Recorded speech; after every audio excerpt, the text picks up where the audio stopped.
नमस्कार मित्रांनो. S class education bye सुहानीमध्ये तुम्हा सगळ्यांचं मनापासून स्वागत आहे.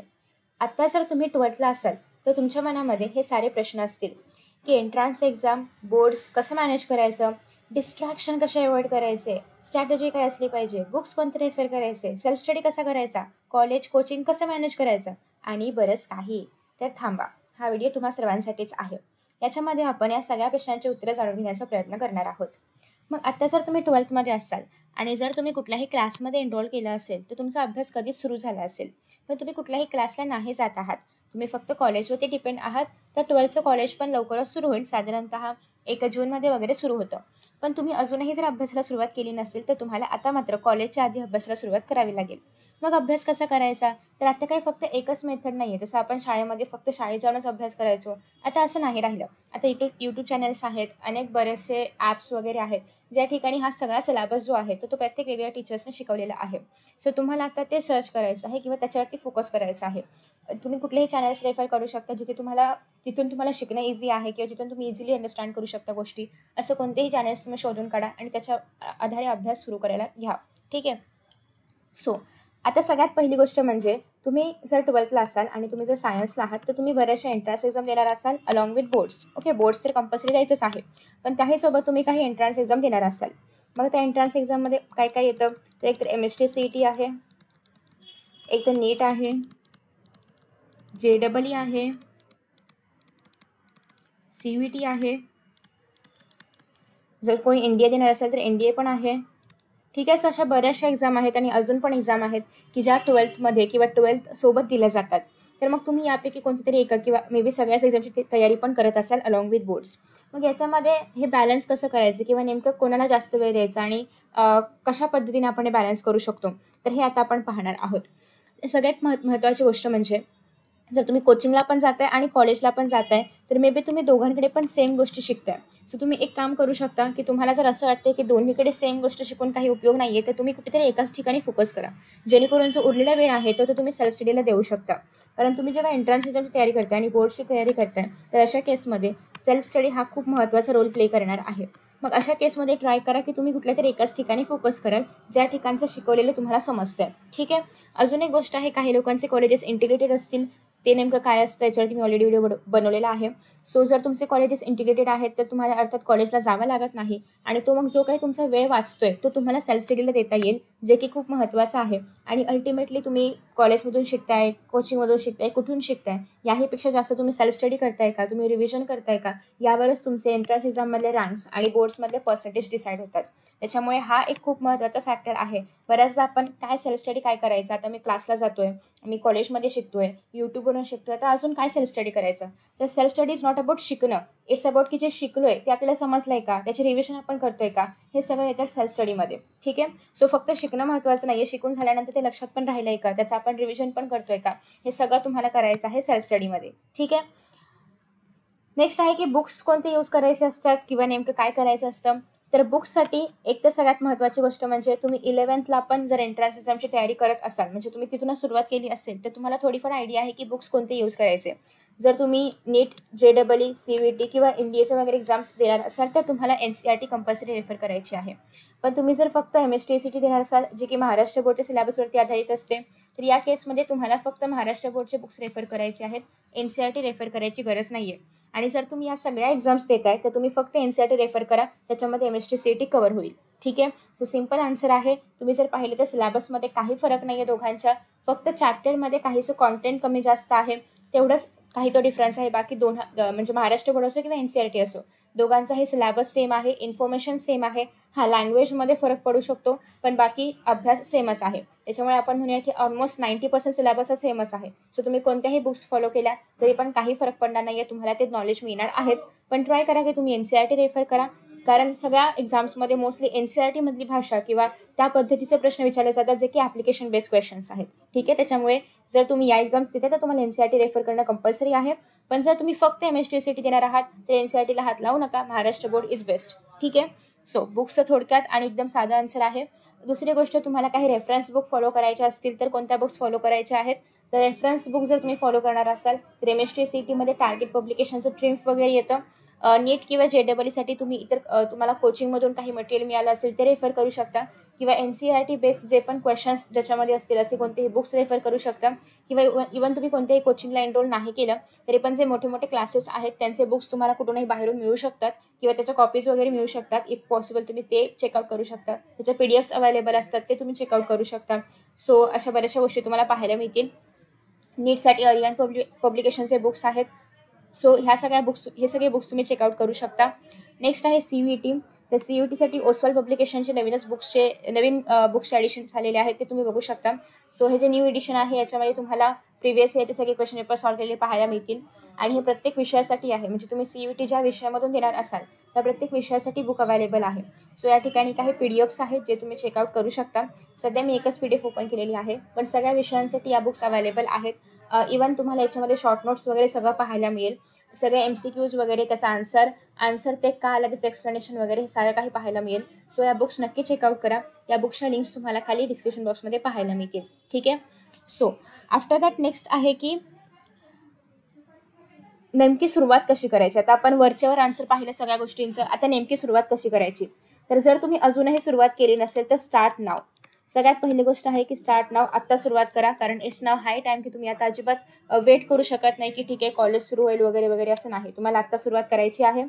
सुरुवात करताना काय करायचं आहे, ट्राय करा की तुम्ही ज्या कॉन्सेप्ट्स 11th आलेल्या आहेत किंवा 11th रिलेटेड आहेत त्या आधी पक्क्या करून घ्याल.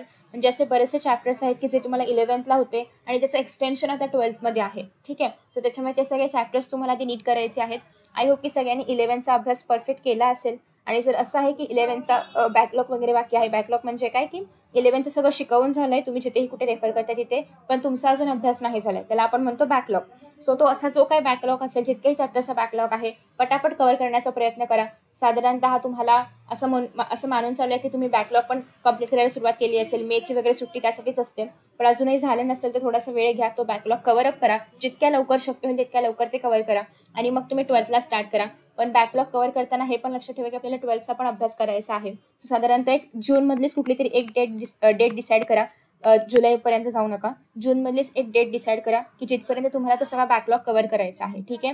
कारण जर तुम्ही एंट्रन्स एक्झामची तयारी करताय तर तुम्हाला 11th आणि 12th दोघांवरती क्वेश्चन्स विचारले जातात. सो तुम्ही कोणत्याही अशा ह्याच्यामध्ये राहू नका की 11th आता झालं, आता संपलं, त्याचं आता काय करायचं असं नाही आहे. तुम्ही कोणतीही याच्यामधली एक्झाम पाहिली तर या ठिकाणी 11th आणि 12th दोघांचाही अभ्यास असतो. ठीक आहे. सो त्याच्यामुळे तुम्हाला 11th अभ्यास पण करायचाच आहे. हा, जर तुम्ही पर्टिक्युलरली फक्त MSTCET देणार असाल तर MSTCET 11th काहीच चॅप्टर येतात. ते काही चॅप्टर कोणते आहेत ते तुम्हाला ऑलरेडी मी व्हिडिओज अपलोड केले आहेत, त्याच्यामध्ये पाहायला मिळतील. पण तुम्ही जर इतर काही एक्झाम्स देणार असाल, लाईक नीट आहे, JEE आहे, CVT आहे, तर या सगळ्या एक्झाम्समध्ये 11th पूर्ण सिलेबस येतो अलॉंग विथ 12th पूर्ण सिलेबस. त्याच्यामुळे तुम्हाला 11th पूर्ण सिलेबस करायचाच आहे. ठीक आहे. सो जूनमधली कोणतीही एक तारीख पिकअप करा. त्या तारखेपर्यंत तुमचं जे काही 11th जितकं शक्य होईल तितका बॅकलॉग कव्हर करण्याचा प्रयत्न करा. त्याच्यानंतर मात्र तुम्हाला 12th सुरुवात करायची आहे आणि उरलेला बॅकलॉग तुम्हाला 12th सोबत कव्हर करायचं आहे. ठीक आहे. नेक्स्ट, सुरुवात करताना तुम्हाला सगळ्या विषयांना सेम वेटेज द्यायचं आहे. जर तुमच्याकडे फिजिक्स, केमिस्ट्री, मॅथ्स, बायोलॉजी चारही विषय असतील, चारही विषयांना सेम लक्ष द्यायचं आहे. कारण तुम्ही जर पाहाल तर हे सगळे जे विषय आहेत त्या सगळ्या विषयांचा अभ्यास तुमच्या 12th मार्क्सवरती रिफ्लेक्ट होणार आहे. ठीक आहे. सो असं करायचं नाही की तुम्ही कुठल्याही एकाच विषयामध्ये जास्त एनग्रोस झालाय त्याचाच अभ्यास करते, बाकीच्यांचा अभ्यास करत नाहीये, असं नाही करायचं आहे. बऱ्याचदा असं होतं की जे नीटचे मुलं असतात किंवा नीट देणारे जे स्टुडंट्स आहेत ते फक्त बायोला महत्त्व देतात आणि बाकीच्या विषयांचं महत्त्व देत नाहीत. मॅथ्स नसेल तर ठीक आहे, बट फिजिक्स, केमिस्ट्रीला पण तेवढंच महत्त्व आहे जेवढं बायोलॉजीला आहे, कारण ते पण तेवढंच वेटेज कॅरी करतात नीटच्या एक्झाममध्ये. ठीक आहे. त्याच्यामुळे तुम्हाला सगळ्या विषयांना सेम वेटेज द्यायचं आहे किंवा सेम वेळ द्यायचा आहे आणि सेमच त्याचा अभ्यास करायचा आहे, कारण हा प्रत्येक विषय तुमच्या मार्क्सवरती रिफ्लेक्ट होणार आहे. ठीक आहे. आफ्टर दॅट नेक्स्ट आहे, ट्राय करा की तुम्ही एखादा चॅप्टर जर घेतला आहे कोणत्याही विषयामधला असो, तो चॅप्टर आधी प्रॉपरली त्याचं लर्निंग करायचं आहे. कुठूनही जिथून तुम्हाला शक्य असेल तिथून तो शिकायचा आहे. दुसरी गोष्ट आहे की चॅप्टर शिकून झाल्यानंतर जे काही डाऊट्स असतील प्लीज क्लिअर करा. डाऊट्स ठेवू नका मनात, कारण परत कधी कधी असं होतं की तोच एक डाऊट होता, आपण तो सॉल्व्ह नाही केला आणि एक्झाममध्ये तसाच प्रश्न आला की ते पण सॉल्व्ह नाही झाला, तर अल्टिमेटली तुमचं नुकसान होतं. सो बेस्ट आहे की डाऊट्स सगळे क्लिअर करायचे आहेत. आफ्टर दॅट थर्ड आहे की तुम्ही तुमच्या भाषेमध्ये कोणाचेही इतरांचे नोट्स शक्यतो रेफर करू नका. तुम्ही स्वतःचे नोट्स काढा, कारण नोट्स काढणं याचा मेन मोटो काय असतो किंवा मेन उद्देश काय आहे नोट्स काढण्याचा, तर बेसिकली नोट्समध्ये अशा गोष्टी लिहायच्या असतात ज्या तुम्हाला येत नाहीत किंवा तुम्हाला नव्याने कळलेल्या आहेत, अशा गोष्टी लिहायच्या असतात. ज्या तुम्हाला ऑलरेडी माहिती आहे त्या गोष्टी लिहून काही उपयोगच नाही आहे, कारण तुम्हाला ते माहिती आहे. ठीक आहे. हां, त्याच्यामध्ये काही निमोनिक्स तुम्ही बनवले असतील, काही पर्टिक्युलर गोष्ट लक्षात ठेवायची आहे, तर ते तुम्ही नोट्समध्ये इन्क्लूड करू शकता. पण नोट्समध्ये जे माहिती आहे ते उगाचच छान अक्षरामध्ये लिहिणं वगैरे, मी तर त्याला सपोर्ट नाही करत, कारण आपल्याकडे तेवढा वेळही नाही आहे की आपण ज्या गोष्टी माहिती आहेत त्या परत परत लिहू शकू. ठीक आहे. ज्या गोष्टी नाही माहिती आहेत, ज्या असं वाटते की मी परत विसरू शकते 1-2 महिन्याने, तर अशा गोष्टी तुम्हाला त्या नोट्समध्ये लिहायच्या आहेत. ठीक आहे. त्याच्यानंतर नेक्स्ट आहे फोर्थ त्याच्यामध्ये असं आहे की एखादा चॅप्टर झाला, त्याचे नोट्स वगैरे सगळे बनवून झाले. जर तो चॅप्टर फिजिक्स किंवा फिजिकल केमिस्ट्रीमधला असेल तर त्याची एक फॉर्म्युला शीट वगैरे तुम्ही तयार करू शकता. या शीट्स तुम्हाला कधी उपयोगाला पडतील, जेव्हा तुमची नेक्स्ट 1-2 आठवड्यामध्ये वगैरे एक्झाम आहे, तेव्हा तुम्हाला सगळे फॉर्म्युले रिवाईज करायचे असतात. तर अशा केसमध्ये तुम्हाला या फॉर्म्युला शीट्स ज्या आहेत त्या उपयोगी पडतील. त्याच्यानंतर नेक्स्ट आहे फिफ्थ त्याच्यामध्ये, तुम्ही जर एंट्रन्स एक्झाम देणार असाल तर तुम्हाला सेम चॅप्टरचे MCQs करायचे आहेत. सगळे PYQs पासून सुरुवात करू शकता. PYQs आधी यासाठी करायचे कारण तुम्हाला PYQs वरून आयडिया मिळते की नेमके कसे क्वेश्चन्स विचारले जाऊ शकतात आणि मग त्या पॅटर्नचेच क्वेश्चन्स तुम्हाला सॉल्व्ह करायचे आहेत. ठीक आहे. सो आधी तुम्हाला MCQ सॉल्व्ह करायचे आहेत, ज्याही कुठल्या एक्झामची तुम्ही प्रिपरेशन करत असाल त्या एक्झामचे. नेक्स्ट आहे तुम्हाला थिअरी पण अभ्यासायची आहे. थिअरी यासाठी कारण सेम चॅप्टर्स जे आहेत 12चे ते तुम्हाला बोर्ड्समध्ये पण येणार आहेत. ठीक आहे. सो तुम्हाला त्याची थिअरी पण करायची आहे. अगदीच खूप जास्त रट्टा वगैरे मारायची गरज नाही आहे, कारण MCQs तुम्ही तेव्हा सॉल्व्ह करू शकता जेव्हा तुमचे कॉन्सेप्ट्स क्लिअर होतील. ठीक आहे. कॉन्सेप्ट्स क्लिअर होत आहेत म्हणजे ऑलमोस्ट थिअरी पण तुमची त्याच्यामध्ये होतेच आहे. तुम्हाला फक्त आता ते शब्द किंवा ते सेंटेन्सेस फ्रेम करायचे आहेत. ठीक आहे. सो यासाठी तुम्हाला फक्त थिअरीचे आन्सर्स रीड वगैरे करून करायचे आहेत, जेणेकरून तुम्हाला आयडिया मिळेल की थिअरीचे आन्सर्स लिहायचे कसे असतात. बाकी तुम्हाला जास्त काही डीपमध्ये जायची गरज नाही आहे, कारण 12च्या बोर्ड्समध्ये जे काही क्वेश्चन्स येतात त्याच्यामध्ये PYQsचा मेजर हात असतो. सो तुम्हाला माहिती असेल टार्गेट्स असून एक बुक आहे PYQsचं, मी पण माझ्या वेळी तेच रेफर केलं होतं. सो त्या बुकमध्ये सगळे PYQs अलॉंग विथ आन्सर्स आहेत. ते तुम्ही बुक रेफर करू शकता. आय गेस काहीतरी 1993 पासून काहीतरी त्याच्यामध्ये PYQs वगैरे आहेत. एवढ्या मागचे करायची गरज नाही आहे, बट ठीक आहे, तरी पण तुम्ही रेफर करू शकता. कारण 12चा जो आपला पेपर येतो बोर्ड्सचा, ॲटलिस्ट फॉर महाराष्ट्र बोर्ड, तर त्याच्यामध्ये ऑलमोस्ट 65 to 70% वेटेज हे PYQsचंच असतं, कधी कधी जास्त पण असतं. सो तुम्ही फक्त तेवढं बुक केलं तरी पण तुमचं जे काही 65 to 70% अभ्यास आहे बोर्ड्सचा, तर तो आरामात होतो. उरलेले जे काही असेल तुम्ही स्वतःच्या मनाने पण आन्सर्स लिहू शकता, कारण तुमचे कॉन्सेप्ट्स क्लिअर असतील. ठीक आहे. सो तुम्ही अभ्यास करताना मेनली फोकस करा की तुम्हाला फक्त आणि फक्त लिहायचं आहे किंवा फक्त MCQ सॉल्व्ह करायचे आहेत, एवढे MCQ आलेच पाहिजेत यासाठी अभ्यास करायचे असं करू नका. कारण आता सध्या पॅटर्न असा आहे एक्झाम्सचा की तुम्हाला जर ते नॉलेज असेल तर तुम्ही कशाही प्रकारचे क्वेश्चन सॉल्व्ह करू शकता. सो ट्राय करा की तुम्ही त्या पर्टिक्युलर कॉन्सेप्टचा पूर्ण अभ्यास कराल, ती कॉन्सेप्ट पूर्ण वेगळ्या डायमेन्शन्सने समजून घ्याल, जेणेकरून तुम्ही कोणताही क्वेश्चन सॉल्व्ह करू शकता किंवा कोणताही MCQ अटेम्प्ट करू शकता. ठीक आहे. सो साधारणतः प्रत्येक विषयासाठी सेम स्ट्रॅटेजी फॉलो करा. नेक्स्ट आहे तुमचा एखादा ऑप्शनल सब्जेक्ट असेल. ठीक आहे. कोणताही तुम्ही ऑप्शनल विषय ठेवला असेल बोर्डसाठी, मग तो IT असेल, तो सायकोलॉजी असेल, तो जिओग्राफी असेल, काहींचा मॅथ्स असेल, काहींचा बायोलॉजी असेल, सो किंवा एखादी लँग्वेज असेल, मराठी, हिंदी, संस्कृत वगैरे जी कुठली लँग्वेज असेल ती. सो हे सगळे जे काही ऑप्शनल विषय आहेत, जर तो ऑप्शनल विषय मॅथ्स किंवा बायो नसेल, म्हणजे मॅथ्स किंवा बायो सोडून इतर कुठलेही ऑप्शनल विषय असतील, तर त्यांचा अभ्यास तुम्ही सुरुवातीपासून नाही केला तरी पण चालेल. याचं रिझन असं आहे की तुम्ही ते विषय यासाठी ठेवलेले आहेत कारण ते ऑप्शनल आहेत, इझी आहेत आणि स्कोरिंग विषय आहेत. ठीक आहे. मॅथ्स आणि बायो सोडून.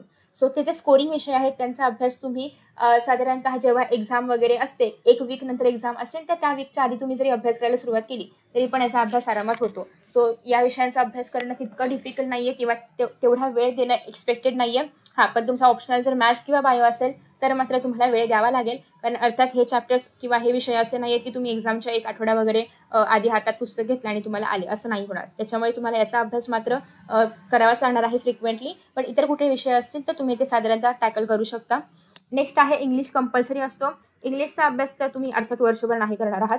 ज्या दिवशी एक्झाम असेल त्याच्या 1 ते 2 दिवस आधीचा अभ्यास केला जातो, त्याच्यामुळे याचाही टेन्शन घ्यायची गरज नाही आहे. आणि बाकी कुठल्याही विषयाचा तुम्हाला काही प्रॉब्लेम येणार नाही, कारण तुम्ही आरामात त्या सगळ्या विषयांमध्ये छान मार्क्स मिळवून पास होऊ शकता. फक्त इश्यू येतो मॅथ्स आणि बायोलॉजीमध्ये, कारण दोन्ही विषय एकदम असे तगडे विषय आहेत, त्याच्यामुळे तुम्हाला त्याच्यामध्ये अभ्यास नक्की करावा लागणार आहे. ट्राय करा की तुमचा जर बायोलॉजी ऑप्शनल असेल तर तुम्ही फक्त PYQs वगैरे केले तर तुम्हाला पासिंग किंवा साधारणतः पासिंगपेक्षा जास्त, म्हणजे पेपर 70 मार्क्सचा आहे तर तुम्ही साधारणतः एक 60 मार्क्सपर्यंत स्कोर करू शकता. म्हणजे अराउंड 55-60 पर्यंत तुम्ही स्कोर करू शकता फक्त PYQs करून सुद्धा. ठीक आहे. कारण त्याच्यामध्ये सेम डायग्राम्स रिपीट होतात, same question, same charts repeat होतात, पण एवढेच की तुम्हाला PYQs सगळे करायचे आहेत. आणि जर तुमचा मॅथ्स ऑप्शन असेल तर तुम्हाला अगेन मॅथ्सचा पेपर 80 मार्क्स आहे. तुम्ही साधारणतः एक 60-65 स्कोर करू शकता फक्त PYQs करून. सो तुमचा विषय नेमका कोणता आहे, म्हणजे ऑप्शनल कोणता आहे हे आधी डिसाईड करा आणि त्याप्रमाणे तुम्हाला तुमची स्ट्रॅटेजी जी आहे तर ती बनवायची आहे. ठीक आहे. सो अशा पद्धतीने साधारणतः तुम्ही सुरुवात करू शकता. सुरुवात करताना प्रत्येक चॅप्टरसाठी हा जो पॅटर्न आहे तर हा फॉलो करायचाच आहे. ठीक आहे. बुक्स कोणते रेफर करायचे आपण कव्हर केलेलं आहे. स्ट्रॅटेजी आपण पाहिलेली आहे. सेल्फ स्टडीवरती फोकस करायचं आहे. कॉलेज आणि कोचिंग कसं मॅनेज करायचं तर तुम्ही त्यानुसार तुमच्या ह्याच्यानुसार की तुम्हाला कुठे शिकायला आवडतंय त्यानुसार ठरवा. कॉलेजमध्ये कधी कधी असं असतं की अटेंडन्स अगदी मॅन्डेटरी आहे 75% किंवा जितकी पर्सेंट आहे तितकी पर्सेंट. तर ट्राय करा की तुम्ही ते मेंटेन ठेवाल, कारण परत शेवटी बोर्ड एक्झामच्या वेळेस याचा खूप जास्त इश्यू होऊ शकतो की अटेंडन्स नाही आहे, मग पेपरला बसू दिलं जाणार नाही वगैरे वगैरे वगैरे. सो त्याच्यामुळे थोडंफार तुम्हाला अटेंडन्सचा अभ्यास करावा लागेल किंवा म्हणजे अटेंडन्ससाठी एक जाऊन वगैरे कॉलेजमध्ये वगैरे जावं लागेल. त्याच्यानंतर नेक्स्ट आहे डिस्ट्रॅक्शन्स. हा एक मेजर भाग आहे ज्याच्यावरती आपण एक वेगळा व्हिडिओ बनवू शकतो. पण सध्या डिस्ट्रॅक्शन्सला एवढंच सांगा की आपल्याकडे प्रचंड अभ्यास आहे. म्हणजे डिस्ट्रॅक्शन कधी होतं जेव्हा करायला काही काम नसतं, पण आता प्रचंड अभ्यास आहे. सो मोबाईल डिस्ट्रॅक्शन असेल तर अर्थात तुम्हाला बऱ्याचशा ट्रिक्स माहिती आहेत. स्विच ऑफ वगैरे करणं असेल किंवा फ्लाईट मोडवरती ठेवणं असेल, नोटिफिकेशन्स ऑफ करणं असेल, तर हे सगळं तुम्हाला माहिती असेल. पोमोडोरो टेक्निक वगैरे यूज करून नवीन काही सांगण्यासारखं नाही आहे. फक्त तुमचा फोकस सध्या एका टार्गेटवरती ठेवा की ते मला करायचं आहे. सो डिस्ट्रॅक्शन्स तुम्हाला डिस्ट्रॅक्ट नाही करता आले पाहिजेत किंवा त्यांनी तुम्हाला डिस्ट्रॅक्ट नाही केलं पाहिजे. असं तुमचं स्ट्रॉंग टार्गेट असलं पाहिजे. जर तुमचं टार्गेट खूप जास्त हाय आणि स्ट्रॉंग असेल ना तर डिस्ट्रॅक्शन्स तुमचं काहीच बिघडू शकत नाहीत. किंवा तुम्ही अजून एक ट्राय करू शकता की दिवसातून 1 तास द्या की या 1 तासामध्ये माइंडला सांगा तुला जेवढं डिस्ट्रॅक्ट व्हायचं तेवढं डिस्ट्रॅक्ट हो. म्हणजे तुम्ही त्या 1 तास ठरवा. असा 1 तास ठरवा की ज्या ठिकाणी तुम्ही अजिबात प्रोडक्टिव्ह नसता, तुम्हाला प्रचंड झोप वगैरे येते किंवा असा कुठला तरी 1 तास असेल ना पूर्ण दिवसामधला. सो तो 1 तास ठरवा आणि त्या ठिकाणी तुमच्या माइंडला जितकं डिस्ट्रॅक्ट व्हायचं तितकं डिस्ट्रॅक्ट होऊ द्या. पण त्या 1 तासामध्येच परत बॅक टू द ट्रॅक तुम्हाला यायचं आहे आणि अभ्यास करायचा आहे. सो तुम्ही ही ट्रिक फॉलो करू शकता. कारण ही ट्रिक माझ्या मते थोडीफार इफेक्टिव्ह होऊ शकते.